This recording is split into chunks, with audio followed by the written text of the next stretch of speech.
После послания президента Федеральному собранию правительство России ушло в отставку. Хитросплетение российской политики, самые яркие цитаты Владимира Путина и что все это значит. Было бы правильно, чтобы в соответствии со статьей 117 Конституции Российской Федерации правительство Российской Федерации в действующем составе подало в отставку.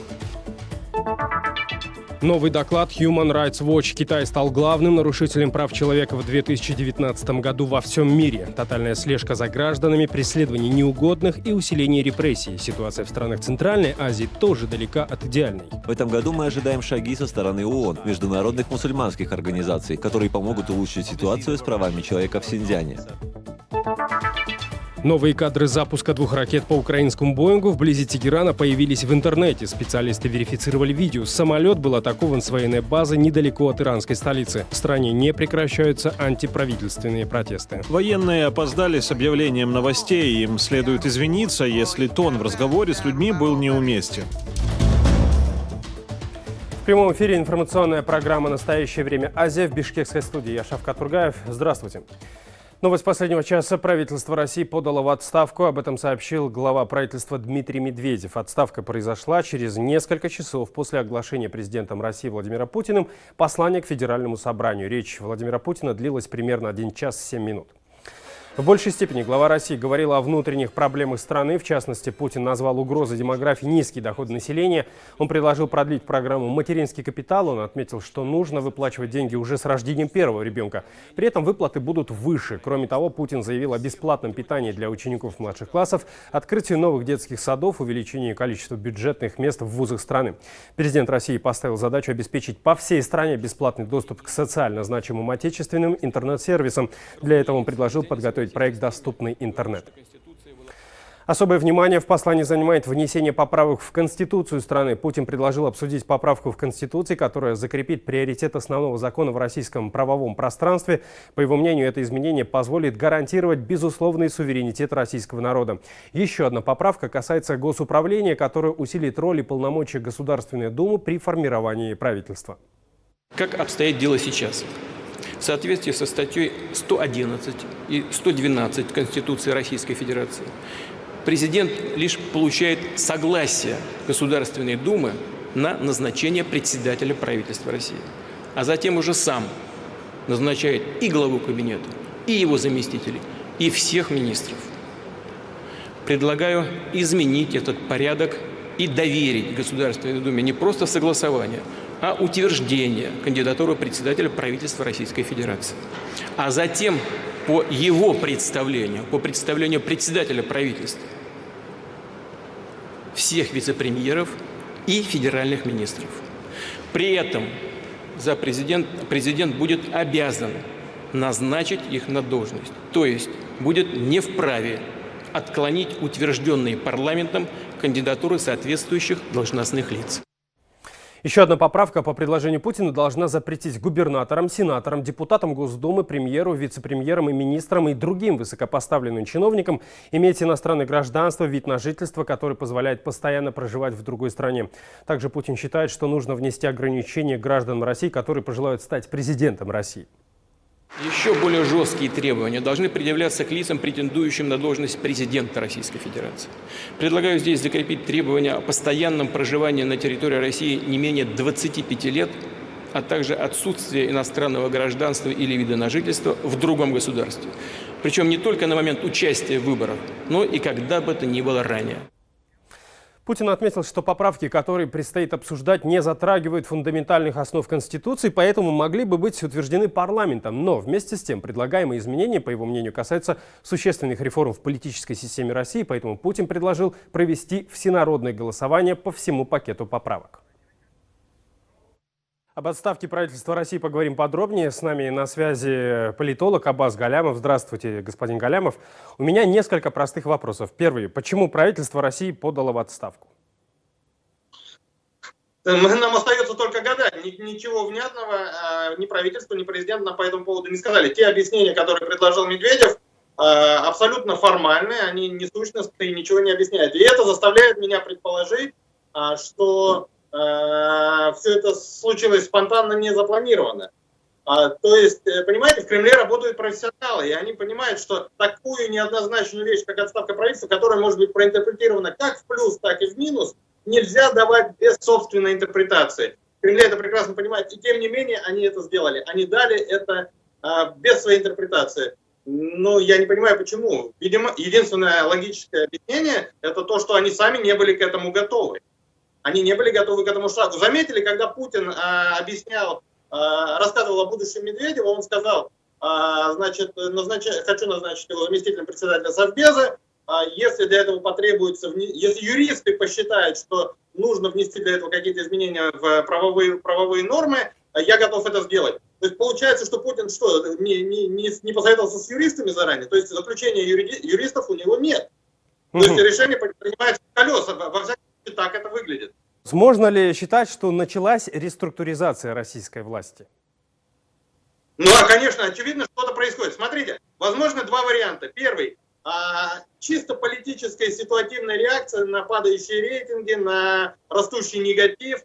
Ты убираешь непопулярного премьера, общество затаило дыхание, ждет, значит, что ты что-то там назначишь кого-то другого хорошего, да? Ну, падение рейтингов как минимум приостанавливается, может быть, даже они начинают расти, особенно если ты назначишь кого-то более успешного. Вот. Второй вариант – это не текучка, не желание повысить рейтинг в текущей ситуации, да, а действительно реструктуризация, полноценная реформа, да? Этот вариант тоже не исключен. Но мы сейчас не можем понять, с чем мы сталкиваемся. То ли это ситуативная реакция на, я говорю, на снижение политической легитимности, ну и попытка решить эту проблему через отставку непопулярного премьера. Либо это подготовка к транзиту, но пока мы можем только гадать. Хорошо. А в чем тогда состоит план Путина, по-вашему? К чему он ведет Россию? Ну, очевидно, одна вещь, две вещи очевидны. Первое, Путин понимает, что ничего не менять нельзя, и, соответственно, что-то надо менять. Он, собственно, об этом сказал. В послании он сказал, есть запрос на обновление, и, соответственно, надо что-то менять. Да? Это первая штука, и понятно, что что-то будет меняться. И вторая вводная, это то, что он, очевидно, пытается найти собственное политическое будущее в этой изменяющейся конфигурации. Да? Он эти две задачи решает. Единственное, что можно сказать сейчас, это только каким образом он это решит. Ну, сейчас сказать трудно. Исходя из послания, можно предположить, что нельзя исключать, во всяком случае, того, что он видит себя в кресле председателя Государственной Думы, потому что сегодня в послании много о чем говорилось, но по сути сущностная реформа была объявлена только одна. Усиление полномочий Государственной Думы в части взаимоотношений с правительством, назначения членов кабинета. Это очень важное полномочие, одно из ключевых полномочий, наверное, которые есть в государстве, и полномочия Госдумы в этом смысле расширяются. Это заставляет предположить, что, возможно, Путин готовит это кресло для себя. Мы можем только гадать, повторюсь, никаких институциональных ограничителей, которые не позволили Путину пойти вправо или влево, у нас в нашей политике нет, поэтому он может себе позволить, так сказать, пробовать и один, и второй, и третий, и любой другой вариант. И еще один вам вопрос задам. В этой связи какова вероятность досрочных президентских выборов в России? Исключать нельзя. Раз так все быстро закрутилось, если отставка Медведева не спонтанный какой-то шаг, а шаг запланированный, да, нельзя исключать, что, например, Путин сейчас в 2021 году, в следующем году избирается в Государственную Думу, соответственно, и становится ее председателем, а кресло президента остается вакантным, тогда надо, соответственно, избирать президента. Может быть, они вообще совместят выборы президента и Государственной Думы. Тоже исключать ничего нельзя. Повторюсь, исключать сейчас нельзя практически ничего. Господин Галямов, большое вам спасибо за интервью. Всего доброго и до свидания. Переходим к другим темам. 30-й по счету ежегодный доклад о нарушениях прав человека в мире опубликовала международная правозащитная организация Human Rights Watch. На этот раз основное внимание направлено на Китай. Human Rights Watch призывает страны мира объединить усилия, чтобы, цитирую, противостоять попыткам Китая разрушить международную признанную систему прав человека. Кеннет Рот, исполнительный директор этой организации, опубликовал свое обращение, в котором заявил, что Пекин для контроля и вмешательства в личную жизнь людей использует продвинутые технологии. В докладе про Китай использованы термины из сферы высоких технологий, и это не случайно. По данным Human Rights Watch, официальный Пекин в своей репрессивной политике занимается принудительным сбором образцов ДНК, анализом Big Data, где аккумулируются все цифровые следы человека и его действия в соцсетях. Тотально собирает данные с камер видеонаблюдения, которые обрабатываются при помощи искусственного интеллекта. Изощренные методы борьбы с инакомыслием при помощи современных технологий власти Китая чаще всего применяют в Синьцзян-Уйгурском регионе. В докладе указывается, что там внедрена система наблюдения за людьми, чтобы контролировать миллионы уйгуров и других тюркоязычных мусульман. Кроме того, в регионе без причины были задержаны около 1 миллиона человек и насильственно отправлены в лагеря политического перевоспитания. Китайское правительство продолжает отказывать независимым наблюдателям, включая экспертов по правам человека ООН, в беспрепятственном доступе в регион, что сильно затрудняет проверку информации, особенно в отношении задержанных. Чуть лучше обстоят дела с правами человека в Центральноазиатском регионе. Худшая, по мнению Human Rights Watch, ситуация сложилась в Таджикистане и Туркменистане. Официальный Душанбе в 2019 году продолжил преследование своих политических оппонентов за границей. Как и прежде, власти использовали так называемые красные уведомления Интерпола.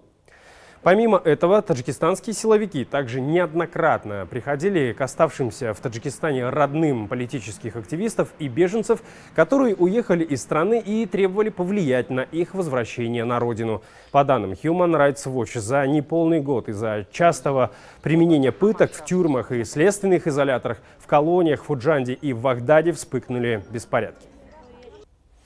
Похожая ситуация, по мнению авторов доклада, наблюдается в исправительных учреждениях Туркменистана. Применение пыток остается обычной практикой. Из-за экономического кризиса в стране резко возросло число желающих уехать из страны, однако власти всячески препятствовали выезду людей. В стране нет свободного доступа к информации, нет независимой прессы и не допускается никакая несанкционированная политическая оппозиция. Силовые структуры Туркменистана пытаются вычислить людей, которые используют VPN для обхода этих ограничений, а также широко прослушивают телефоны и блокируют использование мессенджеров в мобильных устройствах.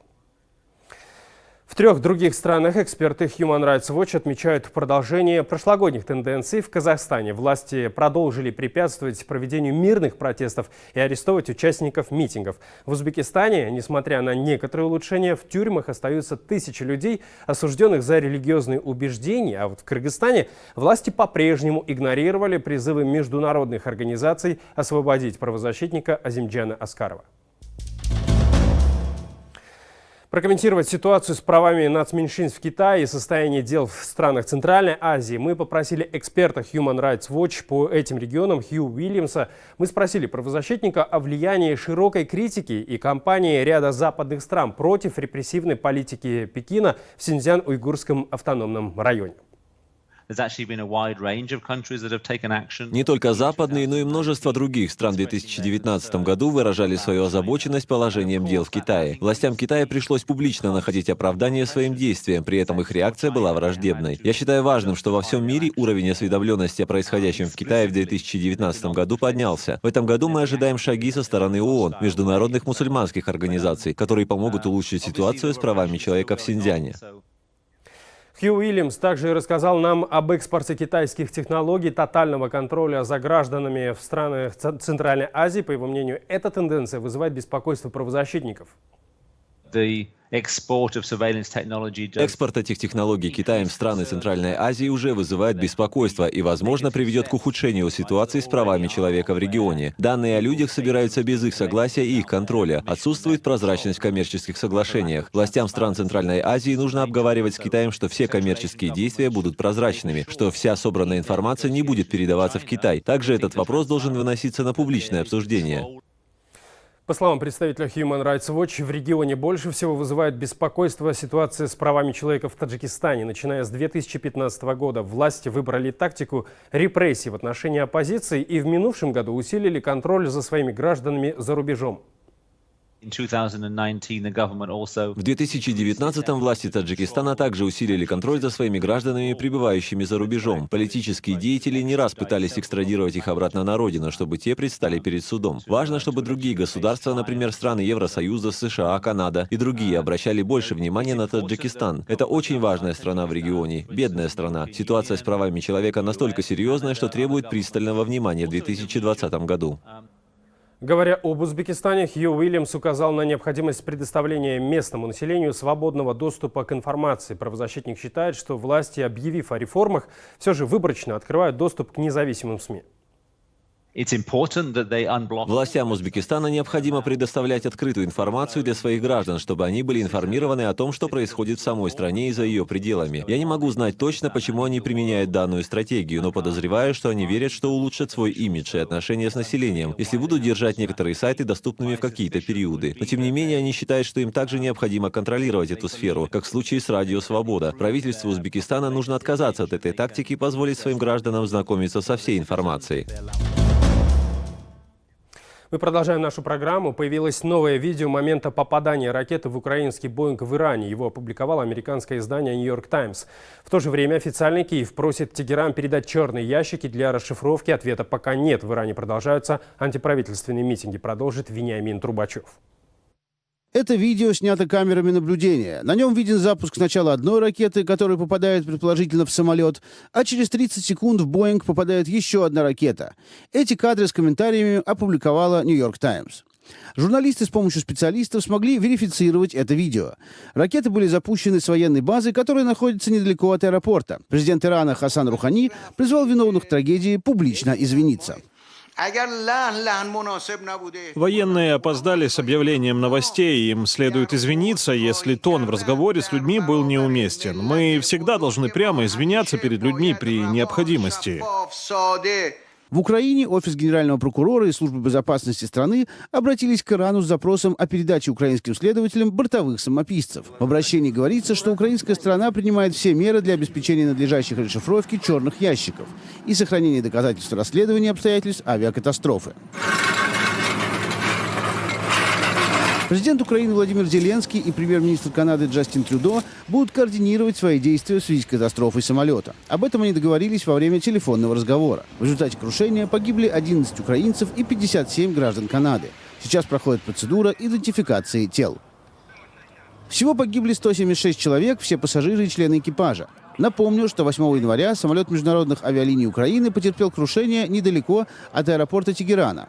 Власти Ирана только на третий день после трагедии признали, что Боинг сбила их ракета, выпущенная, согласно официальной информации, по ошибке. Военные якобы приняли гражданский самолет за вражескую цель. Ответственность за обстрел взял на себя корпус стражи исламской революции. Из-за этого в стране вспыхнули протесты. Недовольство граждан вызвали действия властей и военных, скрывших информацию о причинах авиакатастрофы. Стихийные митинги продолжаются до сих пор. А в Бишкеке прошел уже второй за эту неделю митинг. Его участники требуют демаркации спорных участков на кыргызско-таджикской границе. Напомню, в ночь на 10 января этого года в приграничной зоне были слышны выстрелы. Местные жители двух стран закидывали друг друга камнями, а некоторых кыргызстанцев власти эвакуировали. На фоне протестов в Таджикистане состоялась встреча двух правительственных делегаций. О чем они договорились, расскажет Джазгуля Гимбердиева.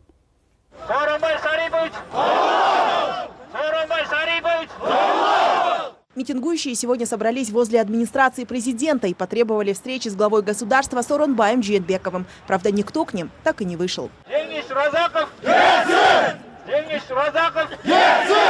А это уже следующее требование собравшихся – отправить в отставку вице-премьера Джениша Разакова. Дело в том, что последний отвечает за делимитацию и демаркацию границы. Но и это условие митингующих пока никто не удовлетворил. Нас до сегодняшнего дня кормят обещаниями. Потерпите, все решим. Но на деле мы теряем свои земли, идет экспансия со стороны соседей. А людей просто обманывают, что все хорошо. Мы сегодня показываем, что терпение исчерпано. Десятки участников протеста – это кыргызстанцы, проживающие в спорных приграничных районах. Последний конфликт на границе мы видели своими глазами. Ползком покидали свои дома, когда гремели пули. Всей семьей спасались. Дети до сих пор болеют. Когда уже решат приграничные вопросы? До каких пор мы будем мучиться? Это уже второй митинг за последнюю неделю. Собравшиеся требуют решения спорных приграничных участков. Кроме того, освобождения 4 кыргызстанцев, которых милиция задержала после последнего конфликта на границе 10 января. Это местные жители, которых обвиняют в провокационных действиях. За 30 лет поменялось 30 премьеров, 5 президентов, но наша позиция на приграничной зоне день ото дня только ослабевает. Эти вопросы можно было решить еще до 1997 года, а мы тащим их по сей день. Уже 20-й год, а границы до сих пор не закреплены. На этой приграничной зоне живет более 200 тысяч кыргызстанцев. Когда власти начнут думать об их интересах, а не про выгоду кучки контрабандистов, которые зарабатывают на открытой границе перевозкой солярки и бензина, а с них получают долю таможенники и финпооловцы? Вчера до глубокой ночи в приграничном поселке Таджикистана длилась встреча кыргызско-таджикских правительственных делегаций. А сегодня Джениш Разаков, тот самый вице-премьер, чью отставку требуют пикетирующие, проинформировал о ее итогах. Рассказал, что стороны подписали очередной документ из 6 пунктов. К примеру, ровно через месяц, 15 февраля, рабочие группы должны предоставить согласованную позицию по 114 километрам границы. Всего между двумя странами остается почти 70 несогласованных и неуточненных участков, на которых, к слову, расположены и населенные пункты. Дома граждан Кыргызстана и Таджикистана в некоторых местах смешались, расположились в шахматном порядке. Мы дали задание топографическим группам, чтобы до 1 марта этого года они упорядочили эти участки и определили их в одну из сторон. Сегодня же в таджикистанском информационном пространстве тоже появилось скудное сообщение об итогах переговоров 2 правительственных делегаций. Руководителям местных органов власти пограничных областей было поручено усилить проведение разъяснительно-профилактических работ в целях предотвращения инцидентов, а также оперативное решение возникающих вопросов со стороны населения приграничных районов 2 государств. Также стороны планируют активизировать социально-экономическое сотрудничество между местными жителями приграничных зон, установить освещение и даже видеокамеры. Но все это только проекты властей. Митингующие кыргызстанцы требуют результатов уже сейчас. Джазгуль Гембердиева, Давран и Гамбердиев, Самат Алышбаев. Настоящее время. Азия. Кыргызстан. Родственникам президента Таджикистана Эмомали Рахмона принадлежат несколько престижных курортов в этой стране. Такие данные содержатся в свежем расследовании журналистского центра по исследованию коррупции и организованной преступности OCCRP. Речь идет о так называемом клане Сохибовых. 2 ее члена, Махмадзоир Сохибов и его племянник Шамсулу Сохибов, женаты на 2 из 7 дочерей президента Рахмона, а их братья Зайнулу и Нарзулу активно участвуют в приобретении и реконструкции таджикистанских санаториев и курортов.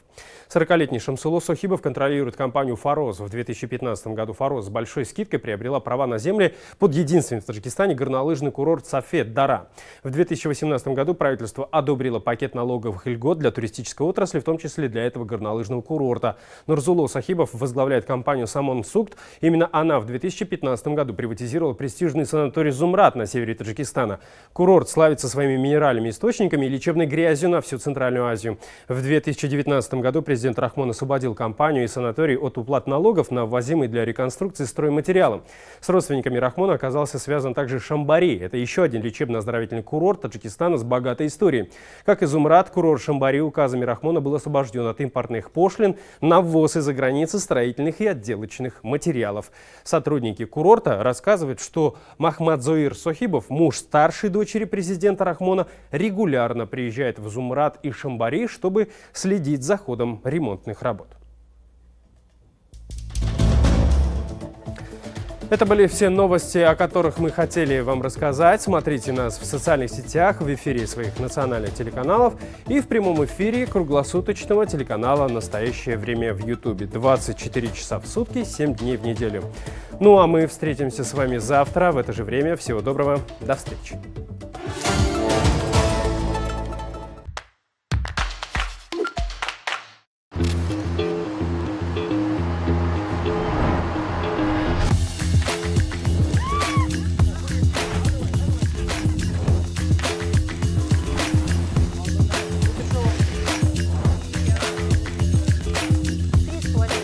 Видишь, усики торчат?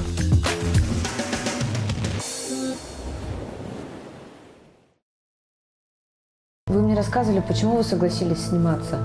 Мне, ну как согласились? Интересно просто. Я их собираю потихонечку, на месяц 300, 350, иногда 500 килограмм. Это человек, который чистит снег и сейчас придет открывать ворота, он работает в этом доме. Такой типичный трудовой мигрант. Он таджик, когда-то в Советском Союзе был руководителем большого гастронома, а с 90-х годов начал приезжать в Россию на заработки. Вот про него и про его семью эта история. В туманных